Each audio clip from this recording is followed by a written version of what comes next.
दोस्तों आज हम लोग पढ़ेंगे obsessive compulsive disorder. Obsessive compulsive disorder हम लोग इस डेफिनेशन में जानेंगे क्या होता है। जो obsessive compulsive disorder is characterised by a pattern of unwanted thoughts and anxiety. जो ऑब्सेसिव कंपल्सिव डिसऑर्डर होता है ये कैरेक्टराइज करता है अनवांटेड थॉट्स को हमारे माइंड में। अनवांटेड थॉट्स का मतलब बिना फालतू की बातें हमारे माइंड में आती हैं जो कि एंग्जाइटी क्रिएट करती हैं। They cause you to repetitive behaviour, और वो कॉज करता है रिपीटेटिव बिहेवियर। जब हमारे माइंड में अनवांटेड थॉट्स आएंगे तो वो रिपीटेटिव बिहेवियर कॉज करेंगे। जैसे कि हम लोग रिपीटेटिव बिहेवियर मतलब कोई भी चीज़ को बार बार चेक करते हैं या देखते हैं। It is a create severe distress and interface in daily task, और ये क्रिएट करता है हमारे लाइफ में सीवियर डिस्ट्रेस को और इंटरफेस करता है हमारे डेली टास्क को। हमारे डेली काम को करने में ये हमारे लाइफ में इंटरफेस करता है। और इसके बाद इसमें दो डेफिनेशन और आएगी, एक ऑब्सेशन होता है और एक कंपल्सन होता है।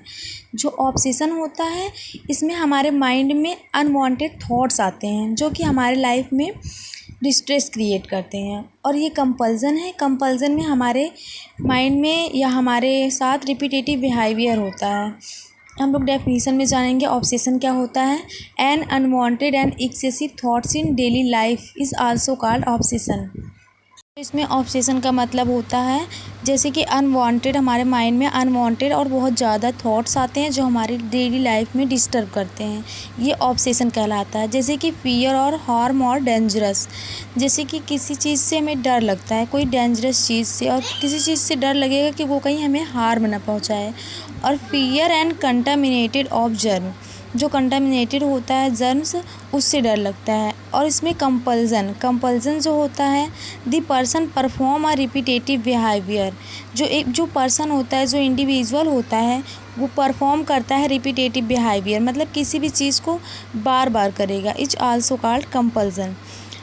इसमें एग्जाम्पल होगा एक्सेसिव क्लीनिंग, मतलब वो ज़्यादा क्लीनिंग करेगा, मतलब साफ़ सफाई ज़्यादा करेगा। फ्रीक्वेंटली हैंड वाशिंग, बार बार हैंड वॉश करेगा। चेकिंग लॉक्स इन रिपीटेडली, वो बार बार चेक करेगा कि हमारा डोर लॉक है या नहीं। तो इसमें आगे दो डिफिनीसन आई, ऑब्सेशन कंपल्सन हो गया हमारा। अब हम आते हैं एटियोलॉजी एंड कॉजेज़ पे, ये किस किस कारण हमें अफेक्ट करता है। जैसे कि जेनेटिक हो गया, मतलब ये जो ऑब्सेशन कंपल्सन डिसऑर्डर होता है ये जेनेटिक भी हो सकता है, इन्वायरमेंट फैक्टर की वजह से हो सकता है। जो इन्वायरमेंट फैक्टर होता है अगर वो हमारा सेफ़ नहीं होता है तो उसकी वजह से हो सकता है। जो मेडिकेशन हम जैसे कि बहुत सारे मेडिकेशंस लेते हैं उसकी वजह से भी हमें ऑब्सेसिव कंपल्सिव डिसऑर्डर हो सकता है।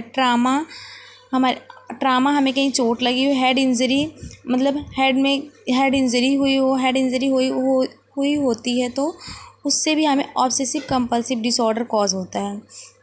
फिज़िकल एंड सेक्सुअल अब्यूज़, जैसे किसी के भी साथ फिज़िकल एंड सेक्सुअल अब्यूज़ होता है तो उसके लिए भी उससे भी ऑब्सेसिव कंपल्सिव डिसऑर्डर कॉज हो सकता है।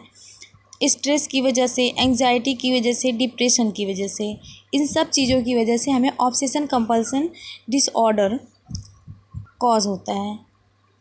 हम लोग इसमें पढ़ेंगे साइन और सिम्टम्स, मतलब उसमें क्या क्या साइन एंड सिम्टम्स देखने को मिलेंगे।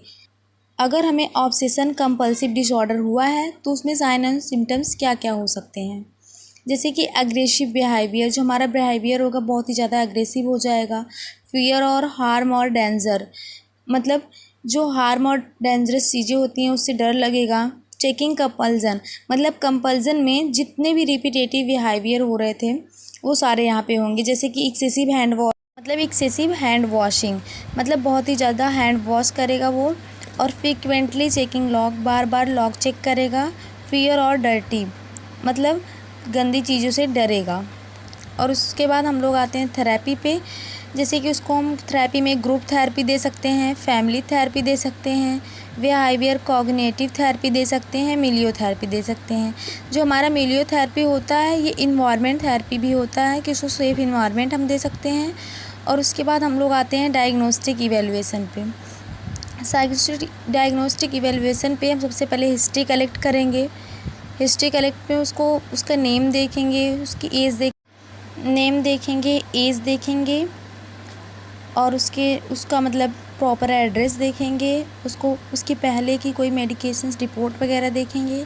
उसके बाद उसको फिजिकल एग्ज़ामिनेशन देंगे, साइकोलॉजिकल इवैल्यूएशन देंगे, डायग्नोस्टिक करेंगे, ओसीडी का क्राइटेरिया, साइकोलॉजिकल असेसमेंट देंगे।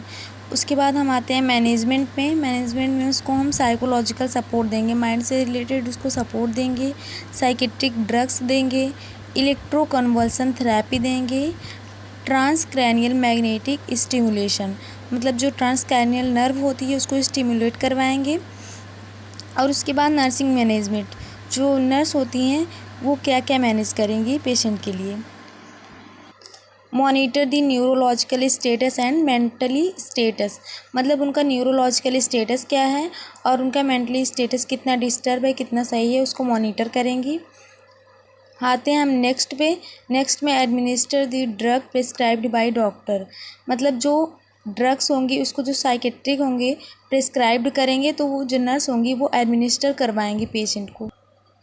और उसके बाद हम नेक्स्ट आते हैं to check the vital sign, और हम उसका वाइटल साइन चेक करेंगे पेशेंट का, मतलब वाइटल साइन में बीपी वगैरह, ब्लड प्रेशर और हार्ट बीट सारी चीज़ें चेक करेंगे। उसके बाद nurse should be provide a psychological support, मतलब उसको साइकोलॉजिकल सपोर्ट प्रोवाइड करेंगे।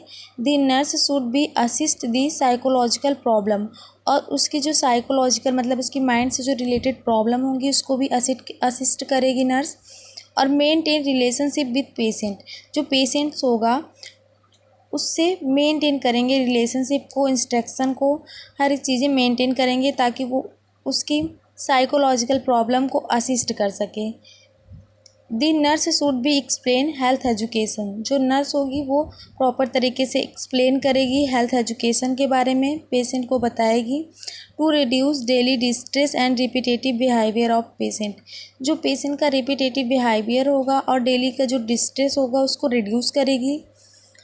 जो नर्स होती है जो उसका डेली का डिस्ट्रेस और रिपीटेटिव बिहेवियर होगा उसके बारे में उसको समझाएगी, एक्सप्लेन करेगी ताकि वो कम हो सके। उसके बाद नेक्स्ट आते हैं provide a safe environment to prevent injury of the patient, मतलब अगर उसको इंजरी की वजह से ऑब्सेसिव कंपल्सिव डिसऑर्डर हुआ है तो हम उसको इंजरी से प्रिवेंट करवाएंगे। और उसके बाद आता है 10 नंबर पे to provide a good and healthy environment of the patient, जो पेशेंट होगा उसको हम प्रोवाइड करवाएंगे गुड और हेल्थ से रिलेटेड एक सेफ़ इन्वायरमेंट इसको हम प्रोवाइड करवाएंगे। तो हमारा आज एक शॉर्ट नोट थी ऑब्सेसिव कंपल्सिव डिसऑर्डर की जो हम आप लोगों को दिए हैं।